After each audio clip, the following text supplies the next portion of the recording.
こんにちは、レイムです。おっす、マリサだぜ。ご機嫌いかがですか？ナオコです。今回ネタにするバイクは、ヤマハの XSR900 だ。ヤマハのネオレトロバイクですね。いつも通り、YouTube チャンネルにいきなり動画公開されてな。男女が楽しくタンデムでお出かけしてるやつ。それは NT1100 だ。それにヤマハの PV にそんなナンパなシーンはない。ただしマリンを除く。動画のタイトルは、2022ヤマハ XSR900 レジェンドリボーンだ。レジェンド、ですか？そうだ。今回の新型バイクのポイントは伝説だ。モデルチェンジしつつ、伝説が蘇る。いいっすかな？でもどんな伝説か、タイトル見ただけじゃわからないので、レジェンドの部分も調べながら考察していきたいと思う。それでは、青月電子台、今回もスタートです。では、ゆっくりしていってね。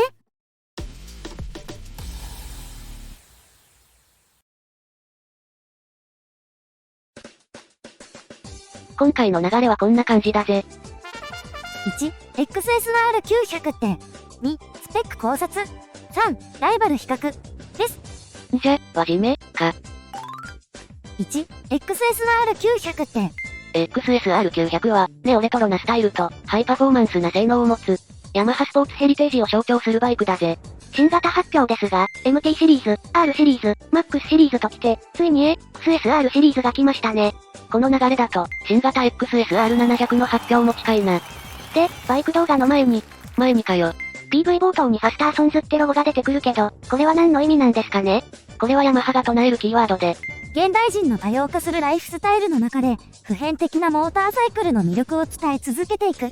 というコピーだ。モーターサイクルを通して、ファッション、アクセサリー、カスタムなど、ライフスタイル提案していく、ってことですね。XSR シリーズのプロモーション用っぽいけどな。普遍的なデザインのヘリテージバイクには、ぴったりな宣伝方法ですね。で、今回は、バイクのカラーリングでもファースターソンズを表現してきてるぜ。それがレジェンドブルーだ。伝説の青、スバルかな？で、もう一色はこちら。全身に黒をまとった、ミッドナイトブラックだ。湾岸かな？ヤマハのイメージカラーって、この頃から青かったの？このブルーはスペインのタバコメーカーのブランドカラーだ。PV ではカウルが外されてて、ロゴは見れないけどな。ゴロワーズとか、ゴーオーとかな。思い出しました。ロッシや中野の YZR500 にもこのロゴありましたね。先日ヤマハ WGP60 周年カラーも発表しちゃったのに、さらに追加でワークスカラーのオマージュ追加なんて、今年はやってくれるぜ。でも、この青に黄色、ロッシカラーと被りません。大丈夫、ロッシはきっと R1 とコラボだからな。じゃブラックは、中野ブラック。調べたけど、ブラック系のネタは何も見つからなかったな。ま、ブラック一色だと開発機みたいでかっこいいけどな。カラーについてはわかりました。じゃ、PV に登場するおじさんは何のレジェンドなんですか？フランス出身の GP ライダー、クリスチャン・サロン氏だ。1985年からフランスヤマハより GP500 に参戦し、引退まで YZR500 でレースを続けたライダーだ。YZR500 って、PV に映ってた青いやつ。そうだ。ヤマハといえば青、青といえばゴロワーズ、ゴロワーズなら YZR500。YZR の青木ライダーといえば、クリスチャン・サロンだ。知ってた？知りませんでした。ヤマハの GP 歴史を知るいい機会になりました。ウィキで調べたところ、ハングオン全盛期に一人、リーンウィズミリンドリフトでコーナーを抜けていくってライダーだって。サロンの走りを動画で見ましたよ。コーナー最後にちょろっと膝を出す感じですね。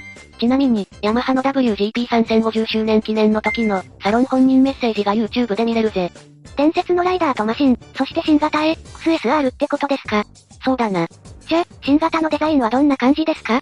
一番のチャームポイントは、ヒップだよな。リアカウル剣シートのぶっといやつですね。GP マシンを連想しますよ。でも、なんで昔の GP マシンは、こんなにテールがでっかいの？押し掛けするときに持つためとか、体を支えるためとか、いろいろな説があるけど。ま、流行りだな。ちょいレトロ感があって、めっちゃそそられます。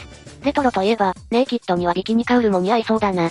バーエンドミラーとビキニカウル、カフェレーサー風カスタムも見てみたいですね。オプションに期待です。で、デザインについては PV のコメント欄が大繁盛だ。どんな感じで？デザイン最高とか、最も見にくいバイクとか。あら。MT-09 の納車が半年待ちなのに、活かした XSR を発売するなんて残酷とか。後部座席が、とか。言いたい放題ですね。文句言ってるのはきっとおっさんだろうな。おっさんだけでなく、若い人にもぜひ乗ってもらいたいですよね。この見た目だと、装備や性能も期待してしまいますよ。じゃ、スペック確認といくか。2、スペック考察。サイズ&デザイン。車体サイズは、2155mm、860mm、1155mm で、シート高は 810mm だ。重量は 193kg だな。で、先に話した通り、欧州で発表されたカラーリングは2種類だ。レジェンドブルー、ミッドナイトブラック。だな。ブルーとゴールドホイールの組み合わせは最高ですね。ムツラボシファンにもおすすめの配色だぜ。タンクとフェンダー以外は、黒系でまとめられてるな。スイングアームがブラックアウトされて、ミッションとクラッチカバーは色付きだ。それなら、駅マにもブラックアウトされてたらよかったのに贅沢言うな。あ、でも MT-09 だとマフラーや太鼓部分の溶接跡がちょっと気になりましたが、XSR は溶接面が少し綺麗になってて、あまり目立たない気がします。そうか？タンク部分は2ピース構造になってる。カバー部分にはスリットが入っているな。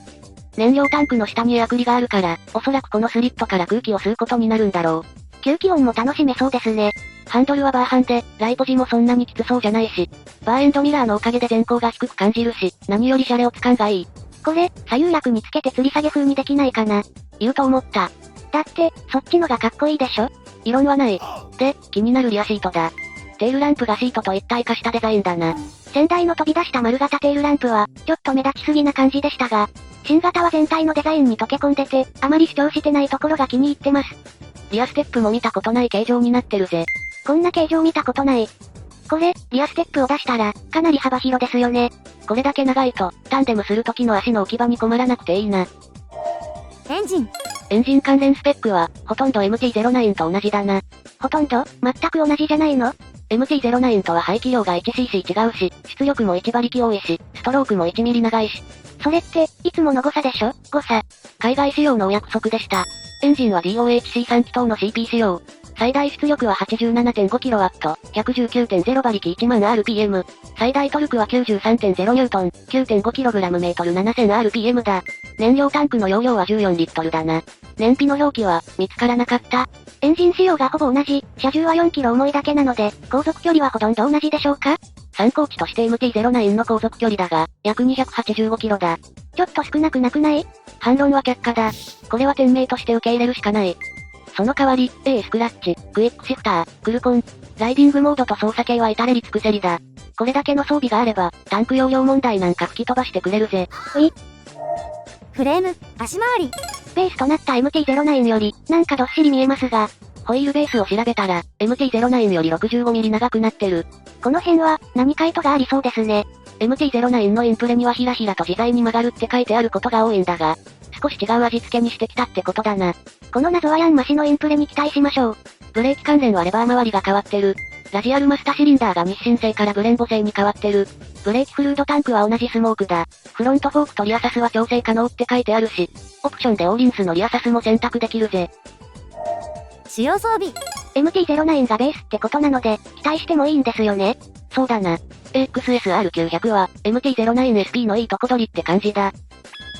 超軽量スピンフォージドホイール。これ、トレーサー 9GT の実写で確認しましたよね。そうだな。水抜き穴からアルミの厚みが見えるんだけど、めっちゃ薄々だった。見た目でも軽さが感じれるホイールでしたよね。6軸 IMU を活用した電子制御。おっさんにはデザインの次に気になる制御系ですね。トラクションコントロール、スライドコントロール、ブレーキコントロール、リフトコントロールだろ。ふむふむ。これらの電子制御を滑るライディングモード、D モード、アップダウン対応のクイックシフター、アシスト&スリッパークラッチ装備だ。ここまでは MT-09 と同じですね。そして、MT-09 では SP 用装備だったクルーズコントロールが標準搭載だ。やった。これで、オプションのオーリンズサスを装備したら、ほとんど AXSR900SP じゃないですか。ドストライクな主要装備だぜ。フルカラー TFT メーター。メーターは MT-09 と同じだ。先代は円のモチーフが使われてて、メーターも円形だったけど、今回は角張ったデザインになってるので、四角メーターはお似合いだと思うぜ。パーツを有用することで、価格を抑えられると思うし。じゃ、お値段にも期待できるってこと？価格。残念ながら、欧州価格はまだ未発表だ。がっくし。なので国内向け QXSR900 から考察してみるぜ。現行の国内向け XSR900 の価格は、106万1500円だぜ。MT-09 のスタンダードが110万円、SP は126万5000円だ。装備的にはスタンダードと SP の間だし、間を取って120万円ぐらいかな。この価格なら、2つ返事で購入候補だぜ。レッドバロンで入荷するかなじゃ、最後はライバル比較をして締めくくるか。3、ライバル比較。今回のライバルは、この車種だ。Z900RS、GSX、S1000、CB1000R。鈴木のネオレトロなら、SV650 じゃないの？今回の比較車は、主が気になってる車種をチョイスした。SV650 は今のところピンとこないので、今回除外したぜ。では、比較表、ドン。較していくぜ。価格。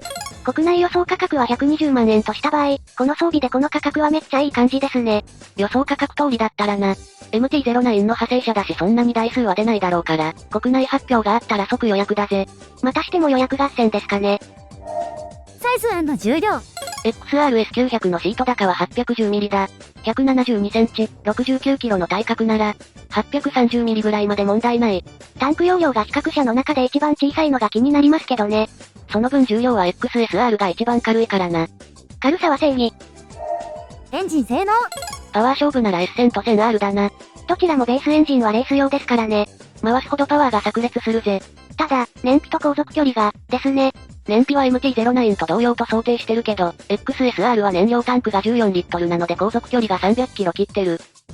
やっぱり完璧バイクは、なかなか見つからないな。主要装備。これは、XSR の一人勝ちだな。待望のクルーズコントロールがつきましたしね。でもあえて言うなら、スマホ接続欲しかったな。クルコンは簡単に装備できないけど、スマホならマウントしてインカム接続すればいいですよ。比較は以上だ。まさに夢が形になったバイクなんですけど。これ、行きますか。行きたいのはヤマハなんだが、先日暴発した、配偶者爆弾の火がくすぶっててな。完全に鎮火してないんだよ。あら。なので、小声で言っとく。俺は XSR900 を買うこと。早く鎮火させてください。どうだか。それでは、今回のお話は、以上になります。次は青子のバイクニュースのコーナーだぜ。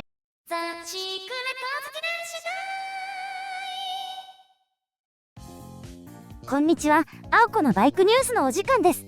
今回はヤマハつながりってことで、MotoGP の話題です。第16戦エミリア、ロマーナ GP で、ヤマハのクアルタラロ選手がライダータイトルを獲得しました。ヤマハはマニファクチャラーランキングでもトップなので、今年はダブルタイトルとなるかもしれません。マルケスが本調子だったら、また違った展開だったかもな。そうですね。確かにマルケス不調の今年は、例年と違う展開でした。